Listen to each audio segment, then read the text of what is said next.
আসসালামু আলাইকুম ওয়া রাহমাতুল্লাহি ওয়া বারাকাতুহু আলহামদুলিল্লাহি রাব্বিল আলামিন নাহমাদুহু ওয়া নুসাল্লি আলা রাসূলিহিল কারীম আম্মা বাদ আলহামদুলিল্লাহ। সংক্ষিপ্ত আলোচনায় এখন আমরা জানব আখলাক কত প্রকার ও কি কি। ইসলাম শুধু কিছু ইবাদতের নাম নয়, ইসলাম জীবনের পূর্ণাঙ্গ বিধান। আর এই বিধানের সবচেয়ে সুন্দর প্রকাশ হলো নবী মুহাম্মদ সাল্লাল্লাহু আলাইহি ওয়াসাল্লামের আখলাক।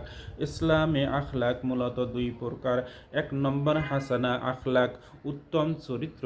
দুই নম্বর সাইয়্যি আখলাক, নিকৃষ্ট চরিত্র।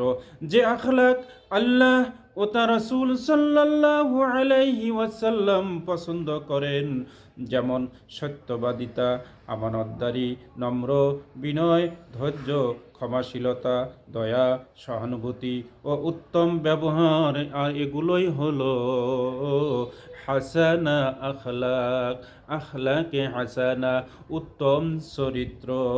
আল্লাহ তাআলা পবিত্র কোরআনে সূরা আল কালামের 4 নম্বর আয়াতে বলেন, নিশ্চয় তুমি মহান চরিত্রের উপর প্রতিষ্ঠিত। দুই নম্বর সাইয়্যি আখলাক, নিকৃষ্ট চরিত্র। যে আখলাক আল্লাহ অপছন্দ করেন এবং সমাজ ধ্বংস করে, যেমন মিথ্যা, অহংকার, হিংসা ও বিদ্বেষ, খারাপ ভাষা, দুর্ব্যবহার, জুলুম ও অন্যায় আচরণ, এগুলো হলো আখলাকে সাইয়্যি আখলাক, নিকৃষ্ট চরিত্র। নবীজি সাল্লাল্লাহু আলাইহি ওয়াসাল্লাম বলেন, যার অন্তরে সামান্য অহংকার থাকবে সে জান্নাতে প্রবেশ করবে না। সহিহ মুসলিম।